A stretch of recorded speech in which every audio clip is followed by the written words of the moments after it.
ನಾವು ಸರ್ಕಾರಿ ಶಾಲೆಗಳ ಉಳಿವು ಮತ್ತು ಗುಣಮಟ್ಟದ ಶಿಕ್ಷಣಕ್ಕಾಗಿ ಕಳೆದ ಒಂದು 4-5 ತಿಂಗಳ ಹಿಂದೆ ನಾವು ಊರಿನ ಹಳೆ ವಿದ್ಯಾರ್ಥಿಗಳೆಲ್ಲ ಸೇರಿ ಶಿಕ್ಷಣ ಸಮನ್ವಯ ಟ್ರಸ್ಟ್ ಅಂತ ಹೇಳಿಕೊಂಡು ಒಂದು ಸಂಸ್ಥೆಯನ್ನು ಉಂಟು ಮಾಡಿದ್ದೇವೆ. ಈಗಾಗಲೇ ಸುಮಾರು 113 ವರ್ಷಗಳ ಇತಿಹಾಸ ಇರುವಂತಹ ನಮ್ಮ ಸರ್ಕಾರಿ ಶಾಲೆ ಬಜತ್ತೂರು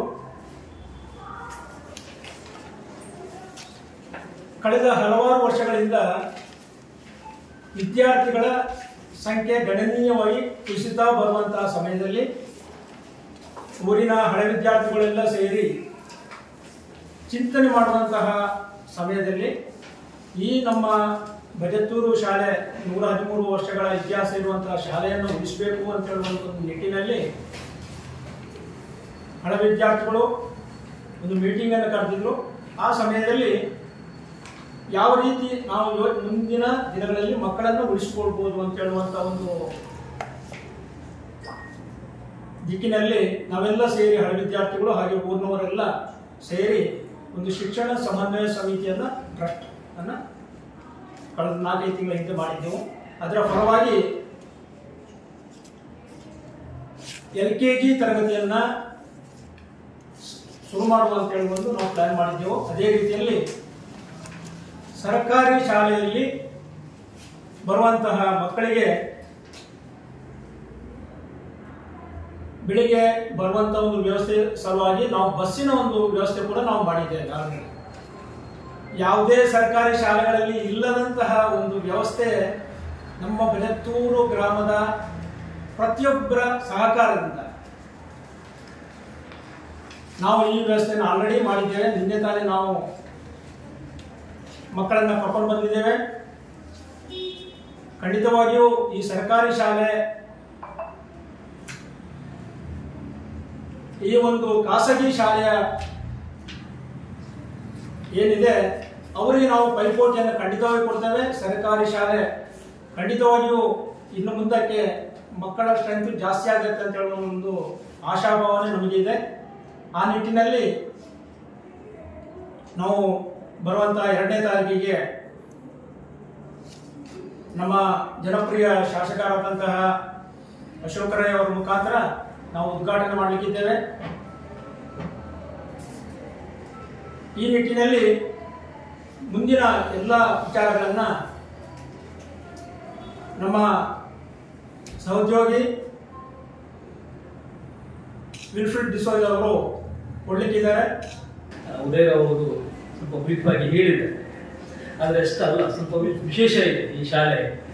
113 ವರ್ಷಗಳ ಇತಿಹಾಸ ಇರುವಂತಹ ಶಾಲೆ, ನಾವೆಲ್ಲ ಓದಂತ ಶಾಲೆ. ಇಲ್ಲಿ ಏನು ಕೂತಿದ್ದೀವಿ ನಾವೆಲ್ಲ ಶಾಲೆಯ ವಿದ್ಯಾರ್ಥಿಗಳು.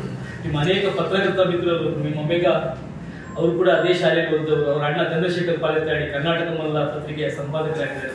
ಅವರು ನನ್ನ ಕ್ಲಾಸ್ಮೇಟ್ ಮತ್ತು ಅವರು ಕೂಡ ಅದೇ ಶಾಲೆಯಲ್ಲಿ ಓದವರು ತುಂಬಾ ಜನ ಇದ್ದಾರೆ. ತುಂಬಾ ಜನ ಪತ್ರಕರ್ತರು, ಡಾಕ್ಟರ್ಸು, ಜಡ್ಜ್ಗಳಾಗಿದ್ದಾರೆ.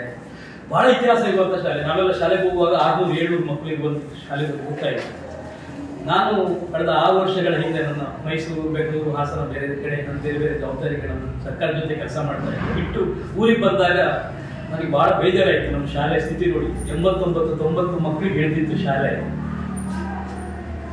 700 ಮಕ್ಕಳಿದ್ದ ಶಾಲೆ 89-90 ಮಕ್ಕಳ ಹಂತಕ್ಕೆ ತಲುಪಿದೆ ಅಂತ ಹೇಳಿದ್ರೆ ಬಹಳ ಬೇಜಾರಾಯಿತು. ಎಲ್ಲ ವ್ಯವಸ್ಥೆ ಇದೆ. ಒಂದು ಅಂಗನವಾಡಿ ಇದೆ, ಅಲ್ಲೇ ಸರ್ಕಾರಿ ಹಿರಿಯ ಪ್ರಾಥಮಿಕ ಶಾಲೆ ಇದೆ, ಅಲ್ಲೇ ಹೈಸ್ಕೂಲ್ ಇದೆ. ನಮ್ಮ ಹೋರಾಟದ ಮೂಲಕನೇ ಪಡ್ಕೊಂಡ ಶಾಲೆ ಬಜತ್ತೂರು ಹೈಸ್ಕೂಲ್ ಅಂತ. ಅದಕ್ಕೊಂದು ದೊಡ್ಡ ಹೋರಾಟದ ಕಥೆ ಇದೆ. ಅಷ್ಟೆಲ್ಲ ಇದು ಸುಮಾರು 6 ಎಕರೆ ಜಮೀನಿದೆ, ದೊಡ್ಡ ಗ್ರೌಂಡ್ ಇದೆ, ಹೈವೇ ಪಕ್ಕದಲ್ಲೇ ಇದೆ. ಇಷ್ಟೆಲ್ಲ ವ್ಯವಸ್ಥೆ ಇದ್ದು ಕೂಡ ಶಾಲೆ ಬಹಳ ಸಮಸ್ಯೆಗಳಿದೆ ಅಂತ ಬಹಳ ಬೇಜಾರಾಗಿ ಏನಾದ್ರೂ ಮಾಡ್ಬೇಕಲ್ಲ ಅಂತ ನಾವು ಹಳೆ ವಿದ್ಯಾರ್ಥಿಗಳೆಲ್ಲ ಸೇರಿಕೊಂಡು 5 ವರ್ಷದ ಹಿಂದೆ UKG ಸ್ಟಾರ್ಟ್ ಮಾಡಿದ್ವಿ.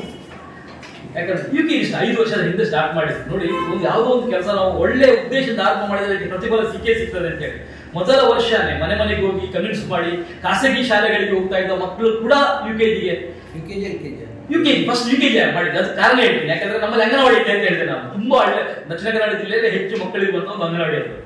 LKG ಮಾಡಿದ್ರೆ UKG ಮಾಡಿದ್ರೆ ಆ ಅಂಗನವಾಡಿ ಸ್ಟ್ರೆಂತ್ ಕಮ್ಮಿ ಆಗ್ಬಿಡುತ್ತೆ ಅಂತ ಅವರು ಸ್ವಲ್ಪ ರಿಕ್ವೆಸ್ಟ್ ಮಾಡ್ಕೊಂಡ್ರು. ನಮ್ಗೂ ಅನಿಸ್ತು ನಮ್ದೇ ಊರಿನ ಅಂಗನವಾಡಿ, ನಮ್ಮ ಮಕ್ಕಳು ಅದೇ ಅಂಗನವಾಡಿಯಲ್ಲಿ ಓದಿ ಆರಂಭ ಮಾಡಿದ್ದು, ಅದಕ್ಕೆ ತೊಂದರೆ ಆಗೋದು ಬೇಡ ಅಂತ ಹೇಳಿ UKG ಸ್ಟಾರ್ಟ್ ಮಾಡಿದ್ವಿ. ಮೊದಲ ವರ್ಷ 29 ಮಕ್ಕಳು UKGಗೆ ಸೇರಿದ್ರು. UKGಗೆ ಸುಮಾರು 6 ಲಕ್ಷ ರೂಪಾಯಿ ಹಳೆ ವಿದ್ಯಾರ್ಥಿಗಳೇ ಕಲೆಕ್ಟ್ ಮಾಡಿದ್ವಿ ನಾವು.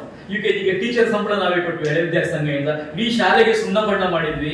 UKG ತರಗತಿಯನ್ನ ತಂದ ಅಲಂಕಾರ ಮಾಡಿ ಗೋಡೆ ಬರ ಎಲ್ಲ ಬರೆಸಿ ಅದಕ್ಕೆ ಬೇಕಾದ ಡೆಸ್ಕ್ ಇದೆಲ್ಲ ಸ್ಪರೇಟ್ ಆಗಿ ಮಾಡಿಸಿ ತುಂಬಾ ಚೆನ್ನಾಗಿ ನಡೆಯಿತು. ಅದರ ಪ್ರತಿಫಲ ಈಗ 250 ಆಗಿದೆ. 89, 90 ಇದ್ದ ಹಿರಿಯ ಪ್ರಾಥಮಿಕ ಶಾಲೆಯ ಸ್ಟ್ರೆಂತ್ ಕಳೆದ 5 ವರ್ಷದಲ್ಲಿ 250ಕ್ಕೆ ತಲುಪಿದೆ. ಆದ್ರೂ ಕೂಡ ಇವತ್ತು ಕೂಡ ಖಾಸಗಿ ಶಾಲೆಗಳು, ನಾನು ಖಾಸಗಿ ಶಾಲೆ ಬೇಕೋ ಬೇಡುವ ಅನ್ನೋದು ಬೇರೆ ಪ್ರಶ್ನೆ, ಅದು ಸರ್ಕಾರದ ಪಾಲಿಸಿ, ಸರ್ಕಾರ ತೀರ್ಮಾನ ಮಾಡಬೇಕು. ನಮ್ಮ ಊರಿಗೆ 10 ಸರ್ಕಾರಿ ಬಸ್ಗಳು ಬರುತ್ತೆ, ಖಾಸಗಿ ಶಾಲೆ ಬಸ್ಗಳು ಬರ್ತವೆ. 10 ಲೆಕ್ಕ ಮಾಡಿದಾಗೆಲ್ಲ 10 ಮನೆ ಮನೆಗೆ ಹೋಗಿ ಮಕ್ಕಳನ್ನ ತುಂಬಿಸ್ಕೊಂಡು ಹೋಗ್ತಾರೆ. ಕೂತ್ಕೊಂಡು ಮತ್ತೆ ಮೊನ್ನೆ ಚರ್ಚೆ ಮಾಡಿದ್ವಿ ನಾವು. ಈಗಾದ್ರೂ ಹೇಗೆ ಸ್ವಲ್ಪ ಸುಧಾರಣೆ ಆಗಿದೆ, ಇನ್ನೊಂದು ಸಸ್ಟೈನ್ ಮಾಡಬೇಕು. ಹೈಸ್ಕೂಲ್ ಇದ್ದಿದ್ದು PUC ಆಗಬೇಕು. ಒಂದು ಕರ್ನಾಟಕ ಪಬ್ಲಿಕ್ ಸ್ಕೂಲ್ಗೆ ತುಂಬಾ ಹೋರಾಟ ಮಾಡ್ತಾ ಇದ್ವಿ ನಾವು. ತುಂಬಾ ಒಂದು 5 ವರ್ಷದ ಹಿಂದೆ ಅದು ಅನುಮೋದನೆ ಆಗುವ ಕುಂಬ್ರ ಜೊತೆಗೆ ನಮ್ದು ಅನುಮೋದನೆ ಆಗುವ ಹಂತಕ್ಕೆ ಬಂದಿದ್ದು, ಏನೋ ಸಣ್ಣ ಪುಟ್ಟ ಪ್ರಾಬ್ಲಮ್ ಇಂದ ಅದು ನಿಂತು ಸ್ಟಾಪ್ ಆಯಿತು. ಅದು ಆಗ್ಬೇಕು.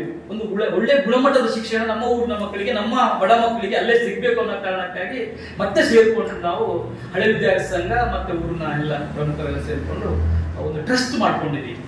ಇಡೀ ಬರೆತ್ತೂರು ಗ್ರಾಮದ ಶಿಕ್ಷಣದ ಅಭಿವೃದ್ಧಿಗೆ ಬೇಕಾಗಿರುವಂತ ಟ್ರಸ್ಟ್ ಅದು, ಸಾರ್ವಜನಿಕ ಶಿಕ್ಷಣಕ್ಕೆ ಸಂಬಂಧಪಟ್ಟಾಗೆ. ಅದು ಬರೀ ಒಂದು ಶಾಲೆಗೆ ಸೀಮಿತ ಆಗಿ ಮಾಡಿಲ್ಲ ನಾವು. ನಮ್ಮ ಅಂಗನವಾಡಿ, ನಮ್ಮ LKG, ನಮ್ಮ UKG, ನಮ್ಮ ಪ್ರೈಮರಿ ಸ್ಕೂಲು, ನಮ್ಮ ಹೈಸ್ಕೂಲು, ಜೊತೆಗೆ ಅದಕ್ಕೆ ಸ್ಪೀಡರ್ ಸ್ಕೂಲ್ಗಳು 2-3 ಬರ್ತವೆ. ಬೆದರೋಡಿಯಲ್ಲಿ ಒಂದು ಹಿರಿಯ ಪ್ರಾಥಮಿಕ ಶಾಲೆ ಇದೆ, ಪೋರುವಳಿಯಲ್ಲಿ ಒಂದು ಹಿರಿಯ ಪ್ರಾಥಮಿಕ ಶಾಲೆ ಇದೆ. ಅದೆಲ್ಲ ಫೀಡರ್ ಸ್ಕೂಲ್ಗಳು. ಅದೆಲ್ಲವನ್ನ ಗಮನದಲ್ಲಿಟ್ಕೊಂಡು ಎಲ್ಲವನ್ನು ಒಟ್ಟಿಗೆ ಸಮಗ್ರವಾಗಿ ಸುಧಾರಣೆ ಮಾಡುವ ಅಂತ ಹೇಳಿ ಒಂದು ಟ್ರಸ್ಟ್ ಮಾಡಿಕೊಂಡು ಆ ಟ್ರಸ್ಟ್ ಮೂಲಕ ಇವತ್ತು ಪ್ರಯತ್ನವನ್ನು ಮಾಡ್ತಾ ಇದ್ದೀವಿ. ಇವತ್ತು ಆಗ ಒಂದು ಬೇಡಿಕೆ ಐತಿ, LKG ಮಾಡ್ಬೇಕು. ಯಾಕಂದ್ರೆ ಒಂದ್ಸಲ LKGಗೆ ಖಾಸಗಿ ಶಾಲೆಗೆ ಮಕ್ಕಳು ಎಂಟ್ರಿ ಆದ್ರೆ ಆ ಮಕ್ಕಳು ಯಾವತ್ತು ಮತ್ತೆ ಸರ್ಕಾರಿ ವ್ಯವಸ್ಥೆಗೆ ಬರೋದಿಲ್ಲ. ಅದರಿಂದ ನಾವು ಸ್ವಲ್ಪ ಅಂಗನವಾಡಿಗೆ ಸಣ್ಣ ಸಮಸ್ಯೆ ಆಗ್ಬೋದು, ಸ್ವಲ್ಪ ಸ್ಟ್ರೆಂತ್ ಕಮ್ಮಿ ಆಗ್ಬೋದು. ಈಗ 40 ಇದೆ ಕಳೆದ ವರ್ಷ, ಈಗ ಅದು 25ಕ್ಕೆ ಬರ್ಬೋದು ಈ ವರ್ಷ. ಆದ್ರೂ ಕೂಡ ಸ್ವಲ್ಪ ಸಣ್ಣ ಪುಟ್ಟ ತ್ಯಾಗ ಅವರು ಮಾಡಬೇಕಾಗುತ್ತೆ. ಅವರನ್ನು ಮನವೊಲಿಸಿಕೊಂಡು ನಾವು LKG ಈ ಸಲ ಸ್ಟಾರ್ಟ್ ಮಾಡ್ತಾ ಇದ್ವಿ. ಈಗಾಗಲೇ LKG ಮತ್ತೆ UKGಗೆ ನನಗೆ ಈಗ ಸಿಕ್ಕಿರೋ ಮಾಹಿತಿ ಸುಮಾರು 35-40 ಮಕ್ಕಳು ಜಾಯ್ನ್ ಆಗಿದ್ದಾರೆ. 35 ಮಕ್ಕಳು ಅಂತ ಏನೋ ಮಾತಾಡುವ ಗೋಪಾಲ್ STMC ಅಧ್ಯಕ್ಷರು ಹೇಳಿದ್ರು, ಅಷ್ಟು ಮಕ್ಕಳು ಈಗಾಗಲೇ ಬಂದಿದ್ದಾರೆ. ಅಂದ್ರೆ ಕನಿಷ್ಠ 45-50 ಜನ LKG UKG ಕೂಡ ಆಗ್ತಾರೆ. ಅದೇ ಮಕ್ಕಳು 1ನೇ ತರಗತಿಗೆ ಕಂಟಿನ್ಯೂ ಆಗ್ತಾರೆ, 2ನೇ ತರಗತಿ ಕಂಟಿನ್ಯೂ ಆಗ್ತಾರೆ, ಪ್ರೈಮರಿ 7ನೇ ತರಗತಿ ನಮ್ದೇ ಹೈಸ್ಕೂಲ್ಗೆ ಹೋಗ್ತಾರೆ. ಈಗಾಗಲೇ 6ನೇ ಕ್ಲಾಸ್ ತನಕ ಇಂಗ್ಲಿಷ್ ಆಂಗ್ಲ ಮಾಧ್ಯಮ ಕೂಡ ಆಗೋಗಿದೆ. ನಾವು UKG ಮಾಡಿದ್ರಿಂದ ಆಗ ಆಂಗ್ಲ ಮಾಧ್ಯಮಕ್ಕೂ ಪರ್ಮಿಷನ್ ಕೊಟ್ಟರು ನಮಗೆ. ಅವತ್ತು ಆರಂಭ ಆಗಿದೆ. ಇವತ್ತು 6ನೇ ಕ್ಲಾಸ್ ತನಕ ಆಂಗ್ಲ ಮಾಧ್ಯಮ ಇದೆ. ಮುಂದಿನ ವರ್ಷ 7ನೇ ಕ್ಲಾಸ್ ಆಂಗ್ಲ ಮಾಧ್ಯಮ ಆಗುತ್ತೆ.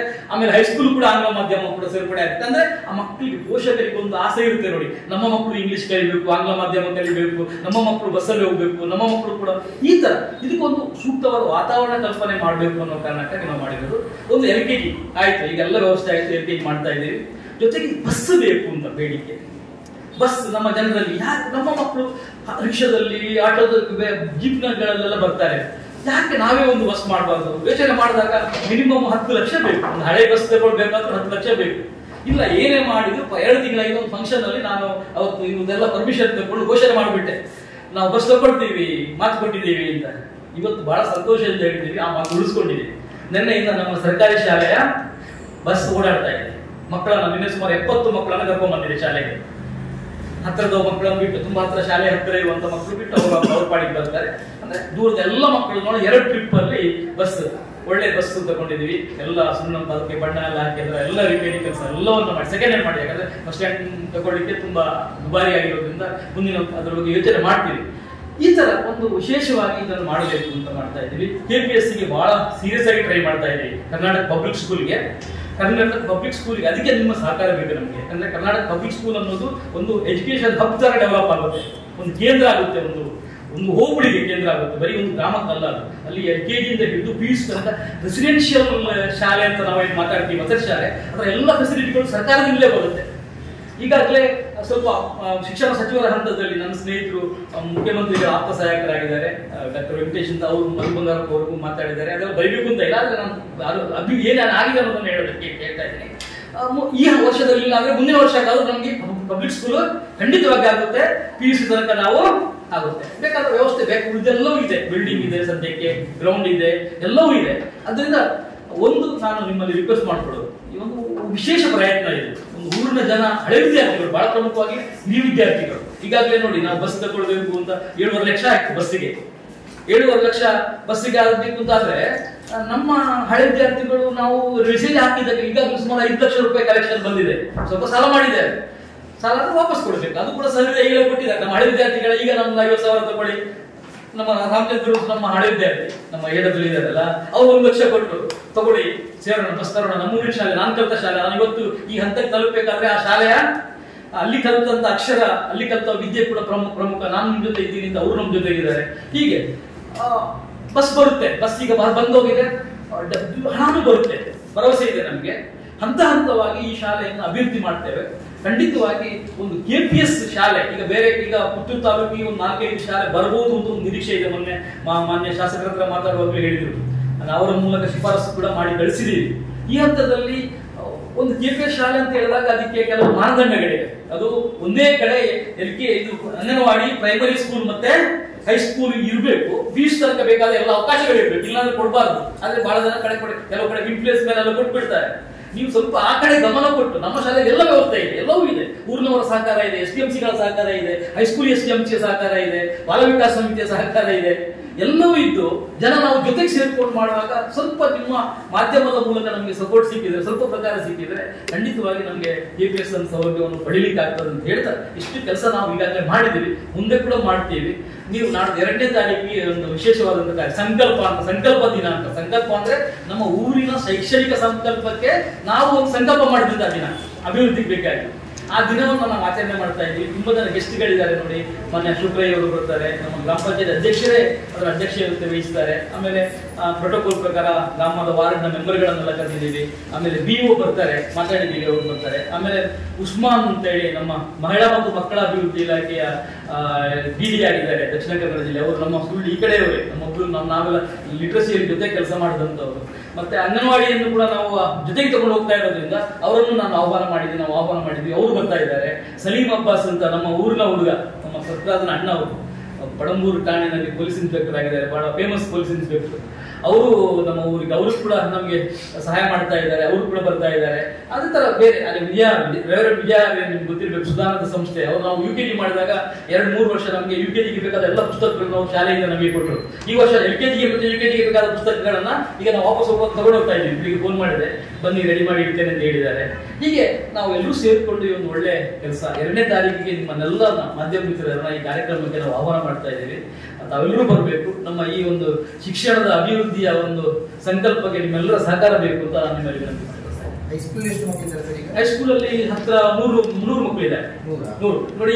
ಸೈಕಲ್ ವಿಶೇಷ ಆದ್ರೆ ಸರ್ಕಾರಿ 100% ರಿಸಲ್ಟ್ ಕಳೆದ 2 ವರ್ಷಗಳಿಂದ ಈ ವರ್ಷ ಒಂದು ಮಗು ಒಂದು ಅಂಕದಿಂದ ಹೋಗಿ 1 ಅಂಕ ಗ್ರೇಸ್ ಮಾರ್ಕ್ ಇಂದ ಈಗ ಮತ್ತೆ ಎಕ್ಸಾಮ್ ಕೂತ್ಕೊಳ್ಳಿ ಪಾಸ್ ಆಗ್ತಾರೆ.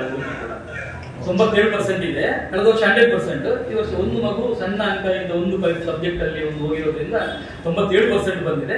ಅದು ಎಕ್ಸಾಮ್ ಅವ್ರು ಖಂಡಿತ 100% ಪಾಸ್ ಆಗ್ತಾರೆ. ಪ್ರೈಮರಿ 250 ಮಕ್ಕಳಿದ್ದಾರೆ. ಅಂಗನವಾಡಿಯಲ್ಲಿ ಒಂದು 30-40 ಜನ ಮಕ್ಕಳಿದ್ದಾರೆ. ನಮ್ಮ ಮಾದರಿ ಏನಾದ್ರು ಯಶಸ್ವಿ ಆಗ್ಬಿಟ್ರೆ ನಮ್ಮ ಪ್ರಯತ್ನ ಮುಂದಿನ 1 ವರ್ಷಗಳಲ್ಲಿ ಬೇರೆ ಶಾಲೆಗಳಿಗೆ ಕೂಡ ಇದೊಂದು ಸ್ಪ್ರೆಡ್ ಆಗುತ್ತೆ. ಒಳ್ಳೆ ಬೆಳವಣಿಗೆ ಇದು. ಸುದ್ದಿ ಚಾನಲ್, ಕ್ಷಣ ಕ್ಷಣದ ಸುದ್ದಿಗಾಗಿ. That's my gadget. Let's go have some fun then.